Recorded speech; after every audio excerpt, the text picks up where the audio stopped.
Mostafa Khamenei অবশেষে ইরানের সর্বোচ্চ নেতা হিসেবে তার নাম ঘোষণা করা হয়েছে এবং এটা ইরান অফিসিয়ালি ঘোষণা করেছে গতকাল। কল্পনা কল্পনা ছিল বা গুঞ্জন ছিল, এফবিআই, সিআইএ সহ বিভিন্ন গোয়েন্দা সংস্থার তথ্য মতে বা ওয়েস্টার্ন মিডিয়ার তথ্য অনুযায়ী যে আলী খামেনির ছেলে অর্থাৎ সদ্য প্রয়াত শহীদ আলী খামেনির ছেলে মোস্তফা খামেনি হবেন ইরানের সর্বোচ্চ নেতা, এবং সেটাই হয়েছে।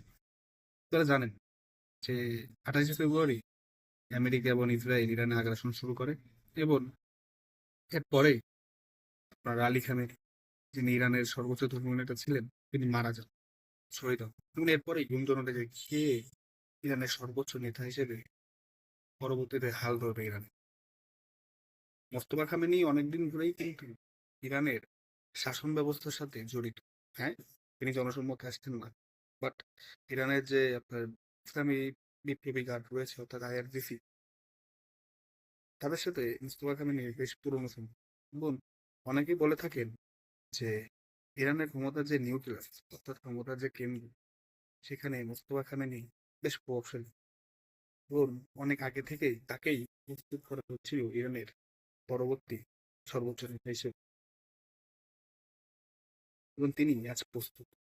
মোস্তফা খামেনি লাস্ট 10-12 দিন খুব অসহায়ত্বের সাথেই কেটেছে বা কষ্টের সাথেই কেটেছে, এটা আমরা বলতে পারি।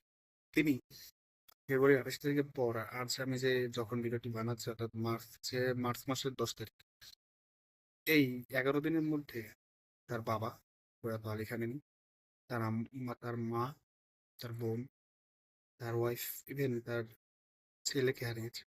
এক কথায় তার কেউই বেঁচে নেই। বুঝতেই পারছেন তার থেকে বা তার উপর দিয়ে এখন কি যাচ্ছে। তবে ওই যে আল্লাহ তাকে এই ধৈর্য ধরার তৌফিক দিয়েছে।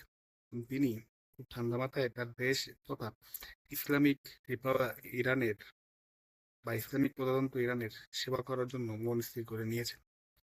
কিন্তু বাংলাদেশের থেকে কেউ তাকে শুভেচ্ছা জানানোর সাহসটুকু এখনো করেনি। সরকারও না, বিরোধী দলও না, তথা জামাত শিবিরও না। কারণ কি? কারণ আমেরিকা রাগ করবে। আমেরিকা যদি মাইন্ড করে, নেপালের প্রধানমন্ত্রী যিনি নির্বাচিত হয়েছেন, তাকে কিন্তু তারেক রহমান কংগ্রাচুলেশন জানিয়েছে, একসাথে কাজ করা পড়তে জানিয়েছে। বাট ইরানের ক্ষেত্রে কেন এরকম? ইভেন উত্তর কোরিয়া এন্ড রাশিয়া ইরানের এই সর্বোচ্চ নতুন যে নেতা নির্বাচিত হয়েছেন মোস্তফা খামেনিকে শুভেচ্ছা জানিয়েছে। বাট আমরা পারিনি। আমরা মুসলিম দেশ হিসেবেও শুভেচ্ছা জানানোর সাহসটুকু মনে আনতে পারি না। এটাই আমাদের ব্যর্থতা। আমাদের পররাষ্ট্রনীতি এরকমই।